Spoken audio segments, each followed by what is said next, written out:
Уважаемые аспиранты, здравствуйте! Сегодня мы начинаем занятия по проблеме педмастерства.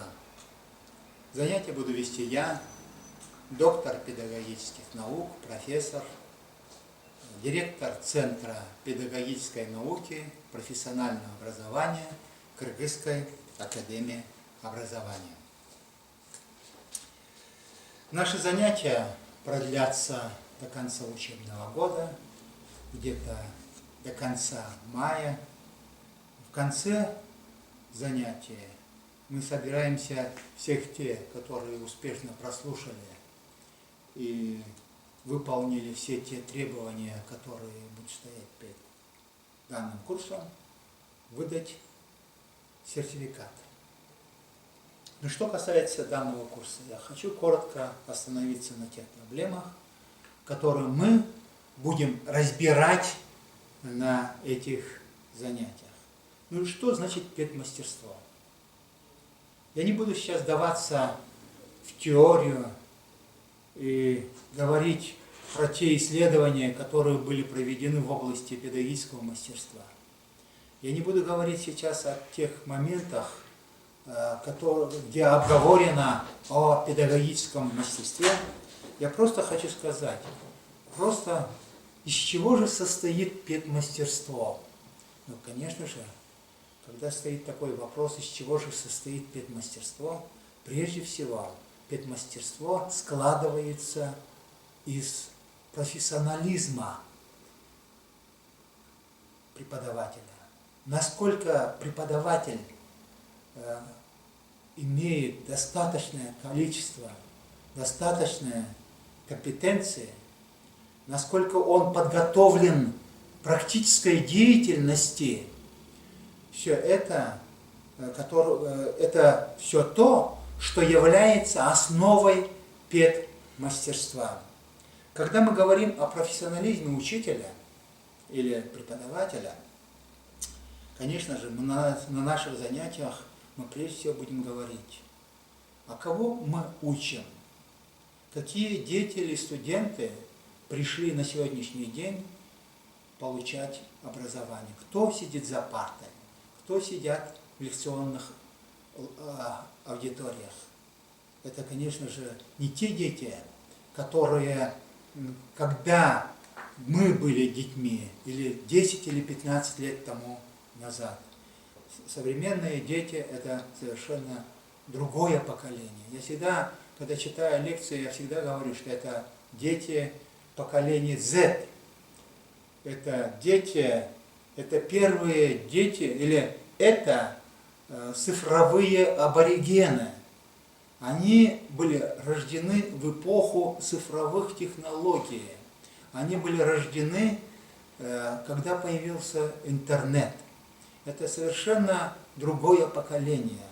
Это поколение сейчас, те, которые сейчас учатся в школе, это те, которые сейчас учатся в системе высшего профессионального образования. В основном поколение Z начинается где-то с конца 20 века. Дети, которые родились в начале, начали рождаться, начиная с 2001-2002 годов.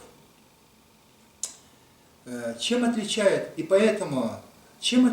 эти дети, допустим, от тех детей, которые от предыдущих детей? Конечно же, я вам сказал, что это первые дети, которые были рождены в эпоху интернета, и поэтому у них совершенно другое мышление.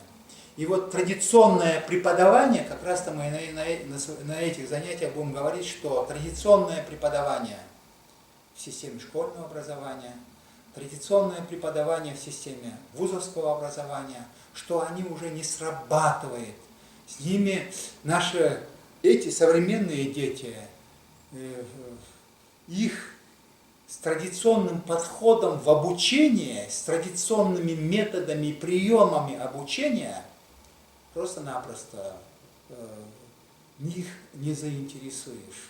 И поэтому в основе, когда мы говорим о педмастерстве, мы прежде всего уделяем внимание на то, кого мы учим. второй момент, на который мы, конечно же, будем обращать внимание. А какие же навыки должны мы сформировать, какие же компетенции мы должны сформировать на занятиях по педмастерству. И, конечно же, здесь на первый план мы, конечно же, будем исходить из того, а какие вообще навыки должны быть сформированы в школе, какие же навыки должны быть сформированы в системе высшего профессионального образования. Я понимаю, что в стандартах прописаны те или иные компетенции, которые должны быть сформированы в системе школьного образования, в системе высшего профессионального образования.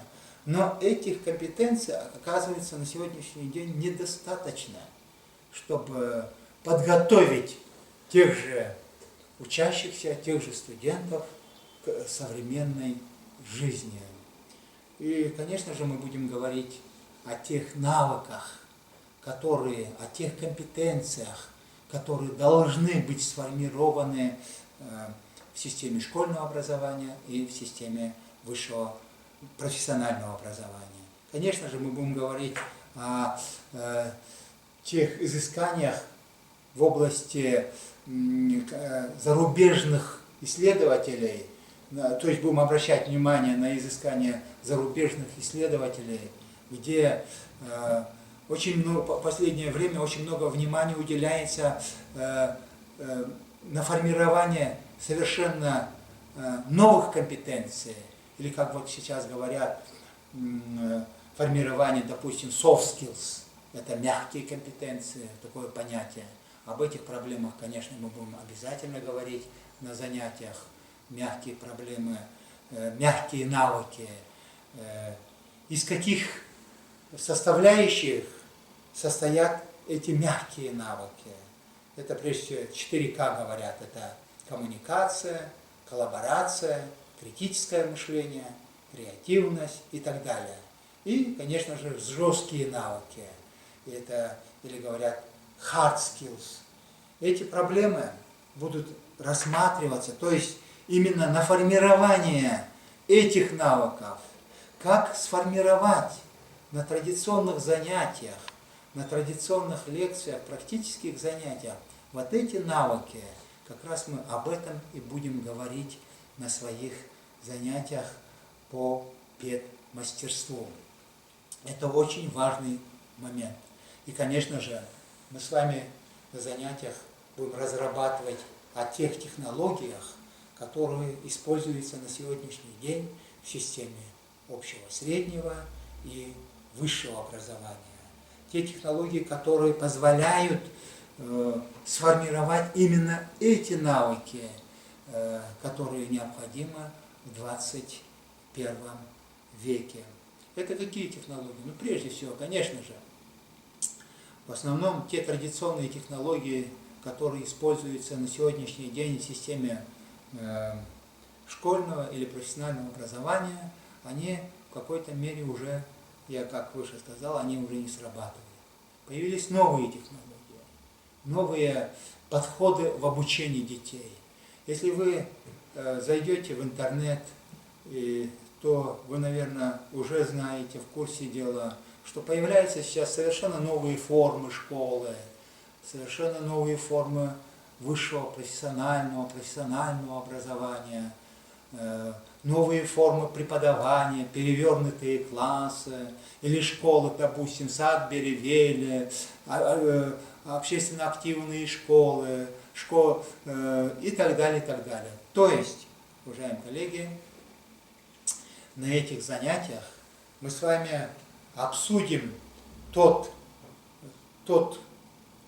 те проблемы, которые необходимо будут решаться вами, когда вы придете, или многие из вас уже работают, которые необходимо сейчас использовать, все те технологии, все те методы, которые необходимо будет использовать в современной школе, в современной системе профессионального образования. И, конечно же, мы будем говорить и требования, которые предъявляются к современному учителю. какой должен быть учитель, каким должен быть преподаватель в системе высшего, среднего или школьного образования. Это не тот традиционный учитель, который стоит у доски и все разжевывает, а сейчас роль и значение, роль учителя меняется. Он становится больше коучем, я всегда говорю, или тренером, или другом, или наставником, как хотите. Но самое главное, что роль учителя в современном преподавании меняется. Вот об этих проблемах мы с вами тоже будем говорить на наших занятиях. Спасибо за внимание.